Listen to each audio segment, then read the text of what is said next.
You ask about Hawks. Mm-hmm. We've reopened the administratively closed investigation, and the city chose to. It's up for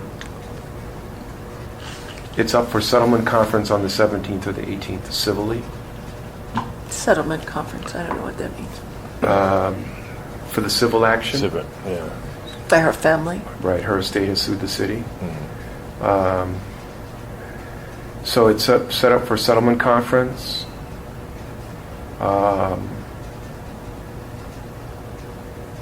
The city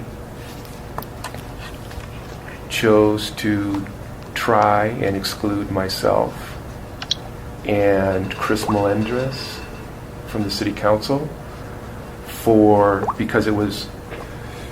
I sit on the citizen review board as an ex officio. I don't have a vote, but I'm there for input, and so is Chris Melendres from the city council. We are both ex officio. We don't have a vote. The Hawks matter was on the agenda week before last, and it was taken off of the agenda.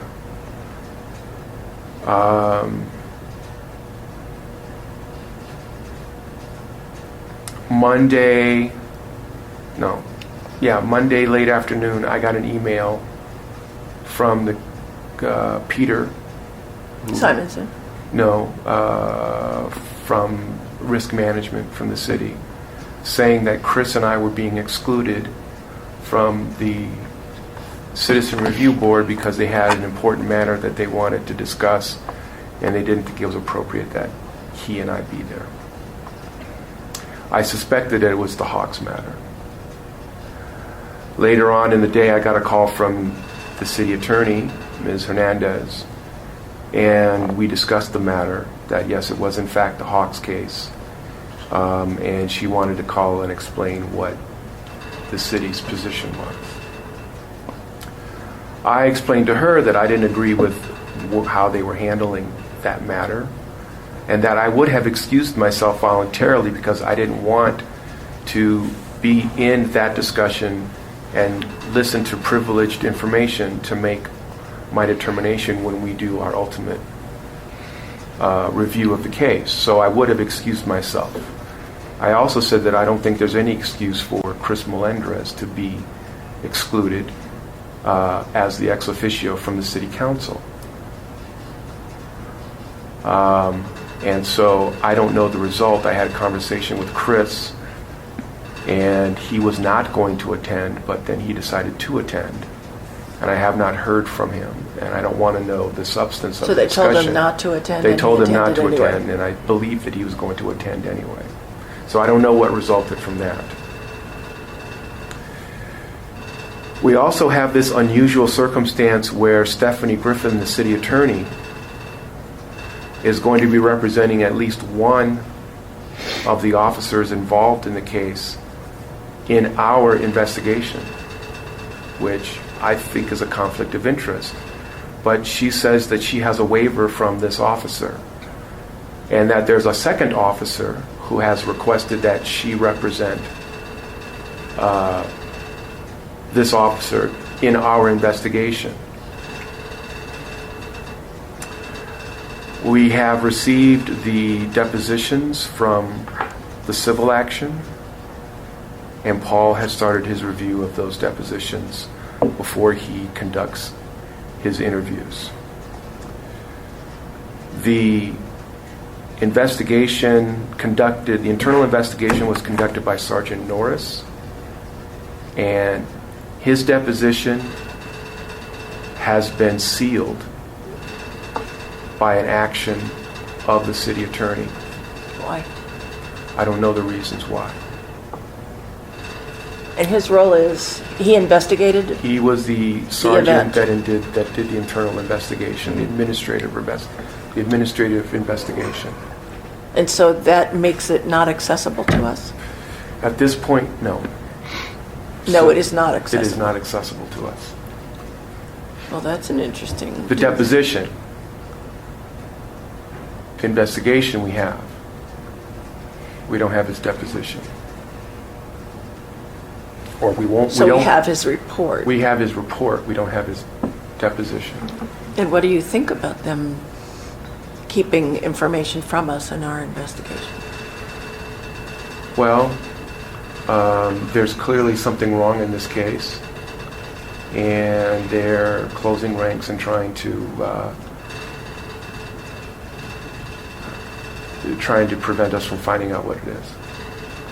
So what do we do in a case like that? Well, we have to see where we go once we've issued target letters for officers and witness letters for officers, but Paul is still in the process of reviewing all of the information he has before he does his interviews. So that's where that is at this point. And how many officers were involved in this In the event? internal affairs review, there were 3 target officers. In the event,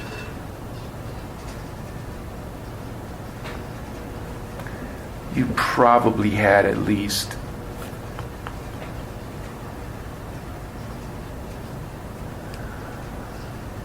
6 officers directly involved and at least 15 officers that were on the scene 15 total? total, right? Well, that's an army. Based upon the review that we've done of the lapel videos. Okay, so in terms of where Mary Hawks is now, how much time do you think it will be before it comes to the board? 3 or 4 months if it gets to you. If it gets to us. Mhm. What do you mean if? There may be criminality. Okay. All right, so how will you keep us posted on what's going on with this? Whenever a step is taken and a determination is made, you will be advised.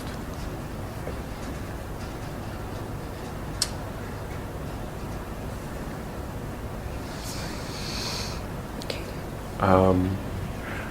I don't know where it's going to go right now. I mean, there is a huge spectrum of where this could go, but we don't have enough information yet. And do you believe that you have the power to get access to everything that you need to make a fair determination? I think we'll see. I don't know. Okay. Well, if they're rallying the troops together, that's going to be... Yeah, I don't want you out there by yourself. No, everything will. You're going to have to guide. You're going to have to guide the direction, and it won't go. Mhm. It won't go any direction without the board's approval. Okay. I just have to know what to present to you so you can make a decision. Yeah. And I agree with Joanne. You really don't want to be out there by yourself. You know, the board will support whatever's right. You know, so don't make those steps without. Don't be a cowboy. Yeah. Don't make those steps without. And just keeping us informed is probably be the key thing to do. You know? Yeah, and any critical developments, you'll Yeah. be the first to know because. I know. It's crucial. Yeah, we've had conversations about this, and I know how critical it could be, how ugly it could get real quick. But that's why we're here for Yeah. you. That's exactly what our role is. So we want to make sure that we take the right steps going forward and do the right things. Right. So, okay. Just know that whatever, I would really encourage you to make sure you've got us at your back every step of the way. Mm-hmm. Okay. Okay. You have that commitment from us. I hope you know that. I do. Thanks. All right. Now that's all I have. Okay.